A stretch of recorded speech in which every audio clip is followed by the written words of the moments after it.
there, I'm Brandon Dram, and thank you for joining us for Largo V News, your City of Largo video newsletter. We're here to keep you in the know and on the go with programs, events, and information that's important to you. And that's exactly what we're doing here today, as we focus entirely on the subject of hurricane season. Now, the National Hurricane Center is forecasting a busy year, and Largo Fire Rescue Assistant Chief Doug Swartz is here to help you prepare, weather the storm, and rebuild after the storm. Preparation is the key. We need to be prepared, and that involves not just before the storm comes, but now. Taking a look at our yards, our homes, make sure our trees are trimmed back. We've got all the loose debris and things away in the yard, and keep up with the yard work now so that when the storm's approaching you can focus on the other things. It's really an individual responsibility to make sure you're prepared as a family. You want to know your evacuation zone if you're in an area that's prone to flooding, or the evacuation zones that are available through the Pinellas County Emergency Management Office.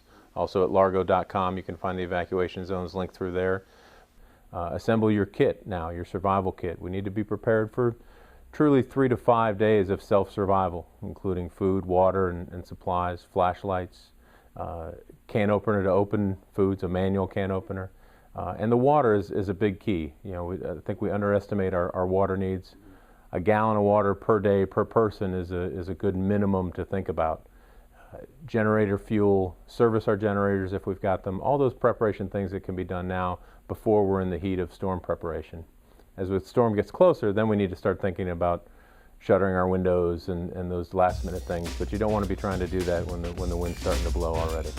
Well, now that you're well prepared for a storm or emergency, let's take a look at some important tips on what to do as a storm approaches. If you are in an evacuation zone, we absolutely encourage you to evacuate. If the order is given, and the county will direct that one evacuation order based on the evacuation zones that are provided.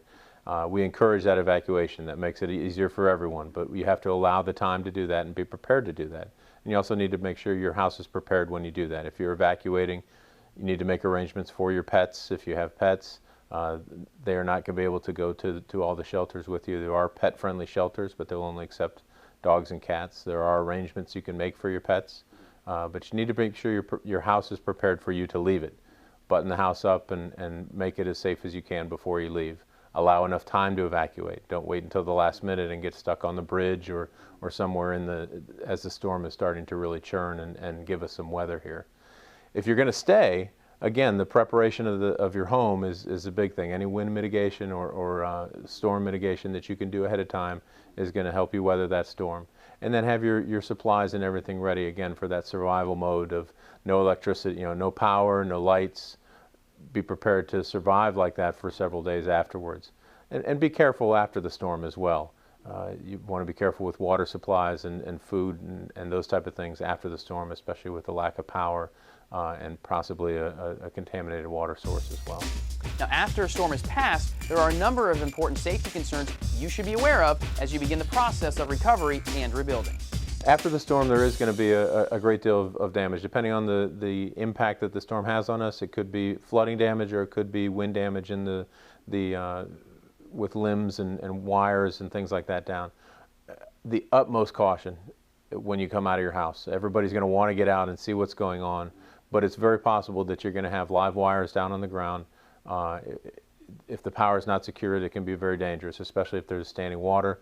Again, electrocution hazards, drowning hazards, and also bacterial issues with standing water. We want to be careful of all those things. If you do take on some of the debris management and cleaning of your home, your yard and stuff, again, caution with tree trimming and pruning and chainsaw use.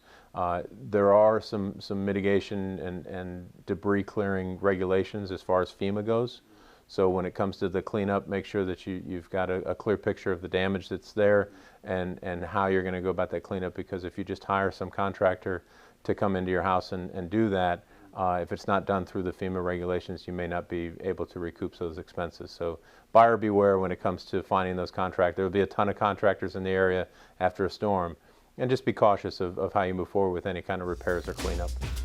Thank you so much, Chief Swartz, for that great information. And remember, the key to surviving a storm is to have a plan and be ready to implement that plan in the event of a storm or other emergency. And also, if you think you'll need help evacuating, please remember to register with Largo Fire Rescue by calling 727-587-6714. Well, thank you for joining us for this special hurricane season edition of Largo V News, and thank you for subscribing to Largo E-News. Now, if you're catching this somewhere else and not yet receiving Largo e-newsletters, signing up is just plain easy. Visit largo.com and click on the Sign Up for E-Newsletters link. Well, again, thank you so much for joining us. We'll see you right here next time for Largo V News. When hurricanes and severe weather threaten Florida, call 511, the Florida Department of Transportation's toll-free traffic information system. In the event of an evacuation or other emergency, 511 will provide you with information on congestion, toll suspensions, and road closures. Visit fl511.com and click on the Emergency Info tab for major detours and updates. Twitter users can get the latest traffic info by following 511 on Twitter. Visit fl511.com, click on the Twitter icon, and check out our 12 Twitter accounts. You can also get traffic updates on your iPhone, iPad, or iPod by downloading our new free mobile app available on iTunes. So buckle up, drive safely, and check 511 for FDOT's real-time traffic information.